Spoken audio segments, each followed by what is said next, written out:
फरीदाबाद में पहुंची हिसार के पूर्व सांसद बृजेंद्र सिंह की सद्भावना यात्रा। शहर में पैदल यात्रा करते हुए बृजेंद्र सिंह बड़खल विधानसभा क्षेत्र के नेहरू ग्राउंड की लोहा मंडी में पहुंचे, जहां लोहा मंडी के व्यापारियों ने उनका जोरदार स्वागत किया। हाल ही में इस लोहा मंडी को प्रशासन ने शिफ्ट करने का आदेश दिया हुआ है, जिसको लेकर लोहा मंडी के व्यापारियों ने मंडी शिफ्ट करने की समस्या को बताया, जिस पर बृजेंद्र सिंह ने कहा कि लोग शुरू से ही भाजपा से परेशान है और बीते चुनाव के नतीजों के बाद से और गुस्सा बढ़ गया है, क्योंकि वोट चोरी हुई है। वहीं फरीदाबाद की करीब 60 साल पुरानी लोहा मंडी को शिफ्ट किए जाने के सवाल पर बोले, लोगों ने इस समस्या को उनके सामने रखा है और सरकार और प्रशासन को सोचना चाहिए कि ऐसे ही इतनी पुरानी लोहा मंडी को प्रशासनिक छड़ी हिलाकर खाली नहीं करवाया जा सकता।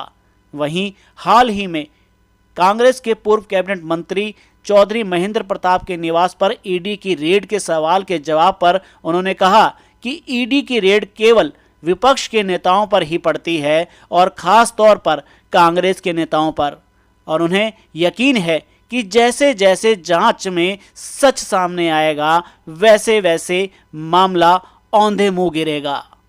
गुस्सा तो हरियाणा में पहले से ही बहुत था, लेकिन वो चुनाव का नतीजा जो आया उसके बाद से एक बड़ी मायूसी का आलम था।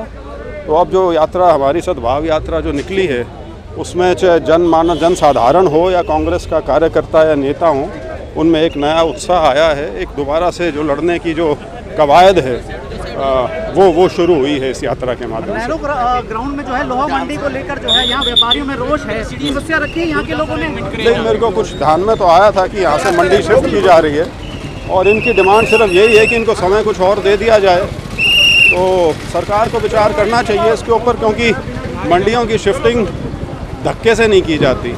ये तो पता नहीं, मेरे ख्याल से 60 साल पुराना बाज़ार है लोहे का। तो उस तरह की चीज़ को आप सिर्फ एक प्रशासनिक छड़ी घुमा के यदि उसको लागू करना चाहें तो वो किसी के हित में नहीं होता। चौधरी महेंद्र प्रताप जी के यहाँ जो है, आपके पीछे गाड़ियाँ हैं, देख के चौधरी महेंद्र प्रताप जी के यहाँ जो ईडी की रेड लगी थी, उसको कैसे देखते हैं? हैरानी की तो कोई बात नहीं है, क्योंकि बीजेपी में रेड सिर्फ विपक्ष के नेताओं के ऊपर ही पड़ती है और ख़ास तौर पे कांग्रेस पार्टी के नेताओं पे। तो ये उसी कड़ी में है और मुझे पूरी उम्मीद है कि जैसे बाकी सभी केसेस में सारे के सारे केस ऑन द मुंह पड़े हैं, इसी तरह से ये केस में कार्रवाई जो की जा रही है ये भी उसी तरह से ऑन द मुंह पड़ेगा। अब जो है आगे कितने पड़ाव बचे हैं और अब तक कितना पड़ाव हो चुका है? ये 41वां हल्का है, अभी 49 हल्के और बचे हैं। भाजी क्या नाम है? मेरा नाम देवेंद्र कालरा। देवेंद्र जी, आज बृजेंद्र जी आपके पास आए हैं, पूर्व में डीसीपी रहे हैं और अब सद्भावना यात्रा निकाल रहे हैं और आप लोहा मंडी से हैं, नेहरू ग्राउंड से। क्या समस्याएं हैं जो आपने बताई हैं आज? समस्याएं यही हैं कि बस हमारी जो शिफ्ट किए जा रही है, कमर्शियल प्लेसेस को शिफ्ट करने की बहुत मुहिम चलाई जा रही है और इसी के लिए हम लोग थोड़ा परेशान हैं। बाकी चीज़ें तो हमारे प्रधान जी भी ऐसे कर ही रहे हैं, इसके इनिशिएटिव ले ही रहे हैं। बाकी देखते हैं कैसे आगे जो भी बनेगा हम उसे अमल करेंगे चीज़ों के लिए। फरीदाबाद से अजय वर्मा की रिपोर्ट।